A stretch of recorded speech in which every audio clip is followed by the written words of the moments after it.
Shabbat Shalom, everyone, and Chodesh Tov. Shabbat Shalom, Chodesh Tov. Today is Rosh Chodesh Iyar. We begin the month of Iyar. There's a story told by one of the secretaries of the Lubavitcher Rabbi that he once overheard the Rabbi saying to himself, "I was born on a Friday." The Rebbe was born in 1902 on a Friday, on the 11th day of Nisan. And you know, Friday is the busiest day of the week. Everyone has to get ready for Shabbos, and no matter what time Shabbos begins, whether it's 4:40 or 5:60, 30 or whatever time it is, everyone's rushing to get ready just in time for Shabbos. So he overheard Lubavitcher Rebbe saying to himself, "I was born on a Friday, and people who are born on a Friday never have enough time in the day to do everything they need to do." You know, the value of a day, what we could accomplish in one day, the everlasting achievements of a day, the preciousness of time, is highlighted in the mitzvah that we observe during the holiday of Pesach to Shavuos. There is a mitzvah in the Torah that we should count 50 days, 49 days, 7 weeks, and then the 50th day should be the holiday of Shavuos. The Torah is teaching us that now that we became a nation, we left Egypt, we now have to prepare ourselves to receive the Torah and become God's people. And the Jewish people spent 49 days preparing themselves to receive the Torah at Mount Sinai. And every year, this year will mark 3,332 years after the giving of the Torah, there's a commandment that we re-experience the counting of the Omer as the Jews anticipated and yearned to receive the Torah at Mount Sinai. And every day we count the Omer. Today's day 1, day 2. Today we're up to day 15. And we'll continue to do this through 49 days. And on the 50th day will be the holiday of Shavuos. And this mitzvah teaches us that we have to make every day count. Every day is important. As it says, Kol Yoma v'Yoma Avid Avidata. Every day has its purpose, has its meaning. Or as it says in the Torah, Abraham grew old, Abraham v'Sarah. Abraham and Sarah grew old, but in Bayamim they came with their days, meaning they were able to show what they've achieved every single day of their life. But here's an interesting law. When we count the Omer, for example, last night, we said today is the 15th day of the Omer, which is 2 weeks and 1 day.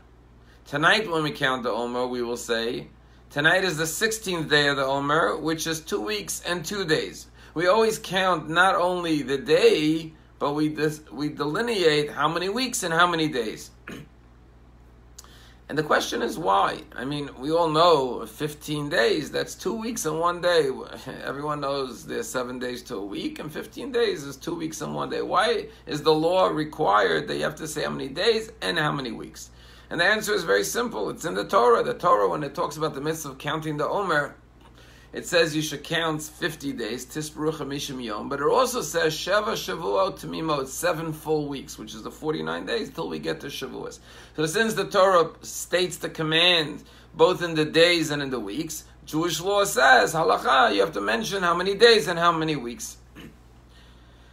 But obviously the law is required based on the Torah, but the question is, what was the intention of the Torah when the Torah insisted that we not only say what day of the Omer it is, but also how many weeks to the Omer? Typically when people count, if people are counting down to a great event, to a wedding, they say 29 days, 26 days. They don't say 26 days, which is 3 weeks and 5 days. Why does the Torah insist on the days and the weeks? I'd like to share 2 very interesting answers. One a psychological one and one a historical one. Psychological, what do we do during the counting of the Omer? We work on ourselves. We try to perfect ourselves. We try to elevate ourselves. We try to refine ourselves. As a matter of fact, it's quite fascinating. If you look in your Siddur, next to each day of the Omer, it says which characteristic we're supposed to be working on and developing on that day during those 24 hours. Because in Kabbalah it explains that there are 7 dimensions to the character of a person. It's the 7 emotional attributes. Chesed, Gvura, Teferet, Netzach, Hod, Yesod, Malchus, which is kindness, discipline, compassion, perseverance, humility, bonding, and leadership, which is selflessness and devotion to others. So in Kabbalah it explains that the 7 weeks of the Omer, each week we work on another character trait of our 7 elements of our soul's psychological makeup.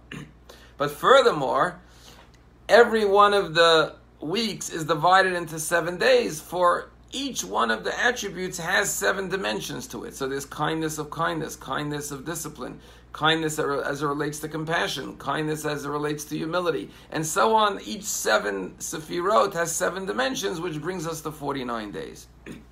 So the first lesson the Torah is teaching us is as follows. We have to count weeks and we have to count days. Why? Because the week represents the totality of the attribute. In other words, perfection. You've mastered the trait. You are now proficient and you are excelling in the area of kindness or in self-discipline or in compassion. But in order to get to the perfection, there's 7 individual days. And what the Torah is saying is that in our journey towards improvement, self-refinement, there's the goal, which is the week, the totality. But more likely, we have to focus on the day-to-day struggle. In other words, a person sometimes could say, I'll never be perfect, so why bother? And the answer is, every day we have to work on ourselves. And if I've achieved mastery over today, that in itself is a goal and a success. You know the story, this guy says, God, so far today I haven't done anything wrong. I haven't spoken lashon hara, gossip. I haven't been envious of anyone. I haven't held a grudge towards anyone. I haven't been egotistical today. I haven't been self-centered today. I haven't had any negative thoughts about anyone today. But I'm about to get out of bed. So God, please help me with the rest of the day. Every day is a daily challenge to work on. And even if you can't achieve the whole week, you can't achieve what's represented by the week count, which is the total success and mastery of that characteristic. Nonetheless, if you could control today or this particular deed or this action and win a small victory, that in itself is rewarding and meaningful. And therefore the Torah says, don't just count weeks, count days, because it's the days that accumulate and make up the week. And on the other hand, even as you count days, always keep your eye on the goal of the week, which is the full completion of that mastery over that trait. That is the psychological lesson we could all learn from the idea that we count both days and weeks. But there is also a historical lesson. You know, this Shabbat is always a very meaningful Shabbat for me, because it's the Shabbat between Yom HaShoah, Holocaust Memorial Day, and then on Tuesday is Yom HaZikaron, the day that we remember the fallen soldiers in Israel. And then we go to Yom HaAtzmaut, the day of celebrating Israel's independence. And when you think about what happened in our generation, we went from the Holocaust to the creation of the State of Israel. And we think about Jewish history. And we think about God in history. And we look at all of our challenges, all of our struggles, and we say, how did we manage to maintain our faith in God throughout all of these ordeals? A woman wrote to me today and she said, I want you to speak to my husband. He's struggling with his faith. He always struggles with his faith, but especially during times like this, he has more difficulty struggling with his faith. Faith can be challenging at times, surely for the generation that survived the Holocaust. But yet from that came the greatest miracle, the rebirth of the modern state of Israel, the return to Eretz Yisrael, the fulfillment of the prayer of thousands of years of L'Shana Haba B'Yerushalayim, may we return to our homeland. So when we look at Jewish history and we say God's presence, where can we find it? And here we find an interesting idea. You know, they tell a story about this guy who was an atheist. He didn't believe in God. And he once met his rabbi. And he said to his rabbi, he said, you know, I don't really believe in God. He said, I would love to have a conversation with you about your faith in God and why you believe in God. And the rabbi said, I would love to meet with you and discuss faith in God with you. When would you like to meet? And the man says, I could meet anytime next week. The rabbi said to him, next what? He said, next week. He said, what's week? He said, what do you mean, what's week? Next week, I'll meet you any day. He says, I don't know what a week is. What is a week? The man looked at the rabbi like he's lost his mind. He said, what do you mean you don't know what a week is? W-E-E-K, a week, 7 days, a week. And the rabbi says, I don't know what you're talking about. I know what a day is. A day is a natural occurrence. Every day there's a sunrise and there's a sunset. And from one sunrise to the next, or from one sunset to the next, is a day. I know what a moon is, the cycle of the moon orbiting the earth. Every 30 days, the moon is reborn, then it waxes, it wanes, it disappears at the end of the month, then it's reborn again. I know what a year is, 365 days, the cycle of the sun orbiting the earth. Once again, we have the idea of 365 days, a full cycle of the sun. But what's a week? What happens every 7 days in nature? Absolutely nothing. So what is a week? And then the rabbi smiled and said, obviously the only source for a week, for a 7-day cycle, is in the beginning of the Torah, in Bereshit, in Genesis. The 6 days of creation, and then Shabbat, the day that Hashem rested. And therefore, if you're an atheist, you should scratch out all weeks from your calendar, because there's no such thing as a week in nature. As Jews, we don't only believe in days and natural occurrences. We believe in the supernatural. We believe in the supernatural. We believe in the divine. We believe in the spiritual. As they tell a story of this fellow who decided once he's becoming an atheist, and he left the synagogue. A few months later, he came back. They said, what happened? We thought you became an atheist. He said, I gave it up. They said, why did you give up being an atheist? He said, because I realized they don't have any holidays. We believe in God because we realize we have so many blessings in our life, and we ask ourselves, where did these blessings come from? Who is the source of all the goodness in our lives? Yes, we have questions, challenging questions, difficult, painful questions sometimes about life, but they can't negate the overriding goodness and blessings and joy of life, and all of the miracles we witness every moment of our existence.